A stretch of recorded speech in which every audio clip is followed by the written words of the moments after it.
Hi sweetie. So last mini விலாகில் நான் share பண்ணியிருந்தேன் நாங்கள் வீடு ஷிஃப்ட் ஆகுறோம் அப்படின்னு சொல்லிட்டு. ஸோ அதுக்காக தான் சேலம்க்கு வந்து கிளம்பிகிட்ருக்கோம். ஸோ எங்களோட சொந்த ஊர் சேலம்க்கு தான் நாங்கள் வந்துட்டு ஷிஃப்ட் ஆக போகிறோம். Last time Villupuram to Salem வந்துட்டு நாங்கள் ட்ரெயினில் ட்ராவல் பண்ணுறோம். ஸோ இப்போ எதுக்காக போகிறோம் அப்படின்னா, வீடெல்லாம் பார்த்தாச்சு. வீடு வந்துட்டு பால் காய்ச்ச போகிறோம். ஸோ அதுக்கு தான்.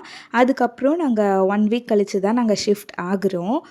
ஈவினிங் 6:00 போல் ட்ரெயின் ஸ்டார்ட் பண்ணிட்டாங்க.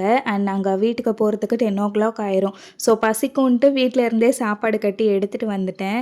இந்த ஜேர்னியே எங்களுக்கு ரொம்ப எமோஷ்னலாக இருந்தது. இதுக்கப்புறம் விழுப்புரம் டு சேலம் இந்த மாதிரி நம்ம ட்ரெயினில் ட்ராவல் பண்ண மாட்டோம்லடா அப்படின்னு பேசிட்டு வந்துட்டுருந்தோம். அண்ட் எங்கள் கூட ட்ராவல் பண்ணிகிட்டு இருந்தவங்க பொடி இட்லி சாப்பிட்டுட்டு இருந்தாங்க. ஸோ எங்களுக்குமே வந்து கொடுத்தாங்க. நாங்களும் சாப்பிட்டோம். அண்டு சாப்பிட்டுட்டு ஃபைனலி நாங்கள் சேலம் வந்து ரீச் ஆகிட்டோம். அதுக்கப்புறம் பஸ் பிடிச்சி வீட்டுக்கு போயிட்டோம். ஸோ நெக்ஸ்ட்டு பால் காய்ச்சுற வீடியோ நான் நெக்ஸ்ட் விலாகில் வந்துட்டு ஷேர் பண்ணுறேன். அது வரைக்கும் ஸ்டே டியூன்ட். பாய்.